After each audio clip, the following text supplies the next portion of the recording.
ओम शांति। आज की मुरली में बाबा ने हम बच्चों को विशेष याद की यात्रा के ऊपर अटेंशन खिंचवाया। बाबा ने कहा कि सबसे पुरानी है याद की यात्रा। तो बाबा ने कहा अपने अंदर चेक करो, हम कितना समय बाबा की याद में रहते हैं, हम कितने सतो प्रधान बन गए हैं और हम क्या पुरुषार्थ कर रहे हैं। ये बाबा ने कहा अपने अंदर चेक करो।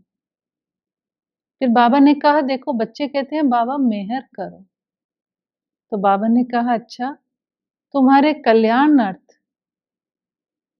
कल्याणकारी बाप एक डायरेक्शन देता है। जो बाबा ने फील किया कि बच्चों में अभी तक भी बहुत देह अभिमान है, ये हमारे टीचर ने आज फील किया। तो बाबा ने कहा उस देह अभिमान को खत्म करो। फिर बाबा ने कहा कंट्रास्ट बताया कि जो देही अभिमानी होते हैं वो बड़े शांत होते हैं और देह अभिमान वाले बड़े मगरूर होते हैं, बड़े खोटे होते हैं। बहुत बहुत बाबा ने कहा ये देह अभिमान खराब है, आपको गिरा देगा ना। तो बाबा ने कहा माया के स्वरूप को समझो ना, ये भी तो माया है ना। और बाबा ने कहा इसको जो है, ये रुस्तम होकर जो माया आती है, पहलवान है, ये खोटी है बहुत माया। तो बाबा ने कहा इस पर विजय प्राप्त करो, इसको जीतो। और उसको जीतने के लिए बाबा ने कहा कि याद की यात्रा है। फिर बाबा ने कहा कि देखो विनाशी धन के पीछे तो आप बहुत समय देते हो, लेकिन अविनाशी धन फिर कमाने की फुर्सत नहीं है। बाबा ने कहा वो धन तो खाक में मिल जाएगा, साथ क्या जाएगा, ये अविनाशी धन।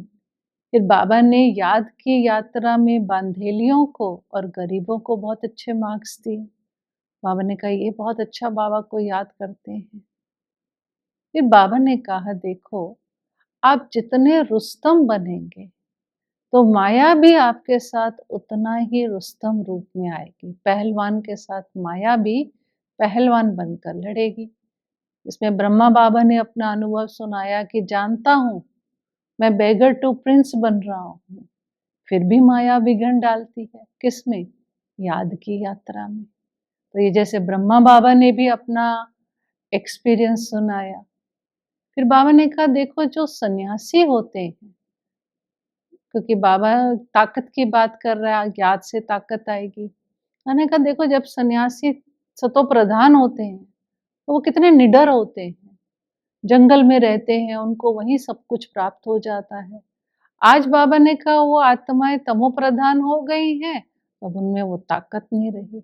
अर्थात हमारे पास प्रकृति हर चीज, पदार्थ, प्रकृति, साधन, जितनी आत्मा ताकतवर होगी उसको सुख सुविधा के साधन ऑटोमेटिकली उसको मिलेंगे। ये बाबा ने जैसे इनडायरेक्टली एक नियम बताया।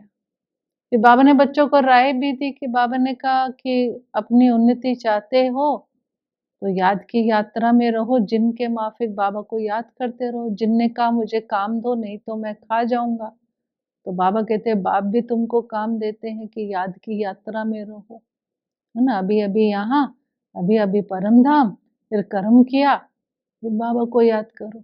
जिसको बाबा ने कर्म योग भी कहा कि बाबा ने कहा कोई भी कर्म कर रहे हो, चाहे सिलाई कर रहे हो, चाहे कपड़े धो रहे हो, भंडारे में काम कर रहे हो, ऑफिस में कर्म कर रहे हैं, ट्रेवल कर रहे हैं, कुछ भी कर रहे हो, लेकिन बाबा ने कहा कर्म करते हुए भी मुझे याद करो।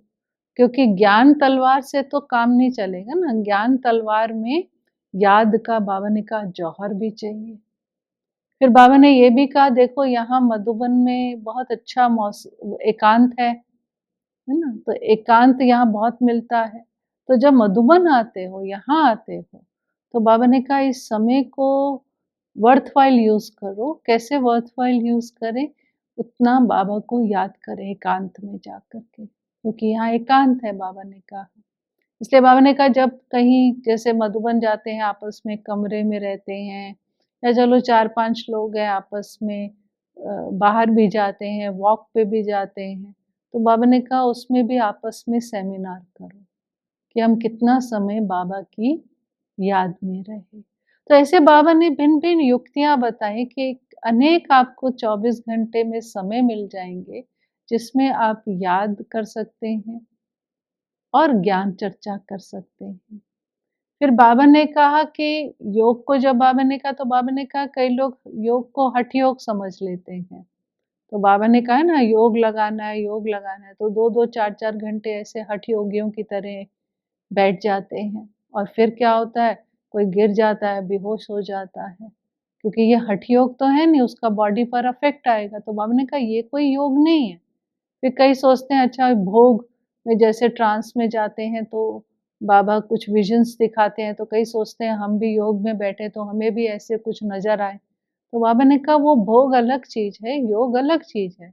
भोग से बाबा ने कई बार कहा है कि वो कोई कमाई नहीं है, योग से कमाई है, योग अलग सब्जेक्ट है।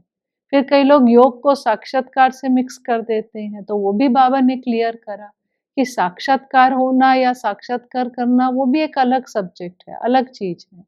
उसका कोई कमाई से या पद से कोई कनेक्शन नहीं है।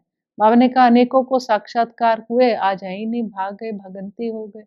तो वो कोई योग से कनेक्शन नहीं है, कोई साक्षात्कार से हमारी अवस्था नहीं बनती है, कोई भोग लगाने से हमारी अवस्था नहीं बनती है। वो तो एक बाबा ने रोल है, चलो पार्ट है। तो ये भी बाबा ने आज क्लियर किया। फिर बाबा ने कहा देखो बाबा कितना निरहंकारी है ना? बाबा तो बच्चों को नमस्ते करता है ना? बाबा कहते हैं मैं तो तुम्हारा ओबीडिएंट सर्वेंट हूँ। फिर बाबा ने कहा ये बहुत बड़ी पाठशाला है। यहाँ मम्मा बाबा भी सर्विस करते हैं, स्थूल सर्विस भी करते हैं, ना? आपको मालूम ही है हम सबको कि बाबा माली का भी काम करते थे, है ना? फिर बाबा गौशाला में भी चले जाते थे, धोबी घाट में भी जाते थे। मम्मा भी अनाज साफ करने भी जाती थी, सब्जी काटने भी जाती थी। हर प्रकार की स्थूल सेवा मम्मा बाबा करते थे, क्योंकि उनको स्मृति रहती थी कि जो कर्म हम करेंगे, हमें एक दूसरे करेंगे, है ना? तो मम्मा बाबा इसलिए सब प्रकार की स्थूल सर्विस करते थे। बाबा ने कहा यहाँ कई बच्चे बड़े नवाब हैं, ऊपर से कहेंगे हम सेवाधारी हैं और अंदर नवाबी है। 6-6 बजे तक सोए रहते हैं। कोई बाबा की ढंग से सेवा नहीं करते, स्थूल सेवा, आराम पसंद है। ना बाबा ने हमको क्या कहा है, आराम हराम है जब तक हमारा स्वर्ग नहीं आता। बाबा कहते हैं लेकिन कई बच्चे बाबा देखते हैं बड़े आराम पसंद है। बाबा तो कहते हैं ना दधीचि ऋषि के माफिक यज्ञ में अपनी हड्डियाँ लगाओ, सफल करो, भाग्य बनाओ। ना यज्ञ में आराम करने थोड़े ना हम आए। तो ये भी जैसे बाबा ने कहा कि नहीं, सेवा करो, सेवा से भाग्य बनता है। ना तो ये भी जैसे बाबा ने सूक्ष्म हमें चेकिंग करने के लिए फिर कहा। फिर बाबा ने एक और रूप अहंकार का आज बताया, रूठने का। बाबा ने कहा रूठ जाते हैं। तो बाबा कहते हैं रूठना तो नहीं चाहिए, आपने तो कहा था चाहे प्यार करो चाहे ठुकराओ, तेरा दर नहीं छोड़ेंगे। अब यहाँ कोई ठुकराता नहीं है, लेकिन सपोज मम्मा बाबा बच्चों को कुछ शिक्षा दे देते या निमित्त आत्माएं तो नाराज हो जाते। तो बाबा ने कहा ये तो रूठने का, ये देह अभिमान है, ये भी रूठना, देह अभिमान में आना ना। तो ये भी बाबा ने कहा आप बच्चों के अंदर नहीं होना चाहिए। फिर बाबा ने कहा देखो संगम पर आकर खड़े हो जाओ। तो संगम पर जब खड़े हो जाएँगे, तो आपको क्या नज़र आएगा? सतयुग भी नज़र आएगा, कलयुग भी नज़र आएगा। तो अपने आप हम पुरुषार्थ करेंगे सतयुग में जाने का। जैसे बाबा कहते हैं ना संगम युग जो है, वो टॉप पॉइंट है, जहाँ से हम पूरे 5000 वर्ष का एरियल व्यू देखते हैं। ये भी जैसे बाबा ने हम बच्चों को क्लियर करा। फिर लास्ट में बाबा ने कहा कि जैसे कहा कहा गया है अंत मते सो गति। तो बाबा ने कहा कि अब सन्यासी लोगों ने अंत मते सो गति का क्या अर्थ ले लिया कि अंत समय परमात्मा की याद रहे तो वो कर्म संन्यास कर देते। कैसे? खाना पीना छोड़ देते। वो सोचते हैं कि ये अंत मते सो गति है, कर्म संन्यास कर दो तो मोक्ष मिलेगा। लेकिन यहाँ बाबा कहते हैं कि आपको कोई उपवास रखने की जरूरत नहीं है, खाओ पियो, लेकिन क्या करो अंत मते सो गति कैसे होगी कि अंत समय एक बाबा की याद रहे। आज की मुरली में जो बाबा का वरदान था वो यही था कि बहुत बड़ा संगठन है बाबा का, बहुत सारे बच्चे हैं, वैरायटी बच्चे हैं, लाखों बच्चे हैं जो मधुबन में इकट्ठे होते हैं, कई जगह संगठन होता है ब्राह्मणों का। तो बाबा ने कहा वहाँ प्रदर्शन मुक्त बनो, अर्थात देखते हुए भी नहीं देखो, सुनते हुए भी नहीं सुनो। कौन सी बात? अगर कोई आपको उल्टी-सुल्टी बात देखने में आए, इससे बाबा ने कहा आपको मुक्त बनना है, क्योंकि इसमें आपका कल्याण नहीं है, अकल्याण है। फिर बाबा ने कहा कि आपकी भावनाएं खराब नहीं होनी चाहिए किसी के प्रति भी, देखते हुए भी, वो है प्रदर्शन मुक्त होना। फिर बाबा ने कहा अच्छा आप निमित्त हैं, जिम्मेवारी है, आपको सुनना पड़ता है, तो सुनो। सुन लिया, सुनने के बाद श्रेष्ठ भावना रखते हुए उसको फुल स्टॉप लगा दें, है ना? लेकिन अपने अंदर हमें किसी भी इस प्रकार की बात को लेकर नहीं जाना, क्योंकि उसमें मेरा अपना ही अकल्याण होगा। और आज के स्लोगन में बाबा ने कहा सच्चे सेवाधारी, सेवा हम कई प्रकार से कर सकते हैं, मनसा, वाचा, कर्मणा, संबंध संपर्क द्वारा सेवा।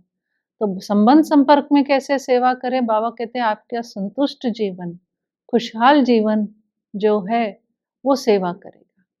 तो इसलिए अपने संतुष्ट जीवन द्वारा, अपनी इन धारणाओं द्वारा भी हम बाबा की सेवा कर सकते हैं। तो आज की मुरली से हम यही प्रेरणा लें, एक, याद की यात्रा को हमें बढ़ाना है। दूसरा, किसी भी प्रकार का हमारे अंदर देह अभिमान, अहंकार नहीं होना चाहिए। उसकी बड़ी हम सूक्ष्म चेकिंग करें। किसी भी बात में हमें रूठना नहीं है।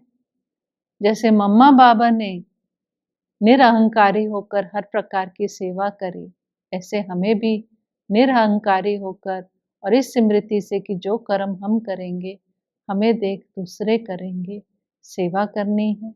जिनके माफिक याद करना है, कर्म योगी भी बनना है। और बाबा ने एक और बात कही थी कि ये ना आए कि मैं बाबा को देता हूँ। बाबा ने कहा भगवान को कौन दे सकता है, वो तो दाता है। तो ये भी कभी ख्याल नहीं आना चाहिए कि यज्ञ में जो हम मदद करते हैं, उसका भी अभिमान नहीं आए। ये भी बाबा ने चेकिंग के लिए बोला था। और अंत मते सो गति तभी होगी जब हम बाबा की याद में रहेंगे और परदर्शन मुक्त बनना है, अपने संतुष्ट और खुशनुमा जीवन से सच्ची सच्ची सेवा करनी है।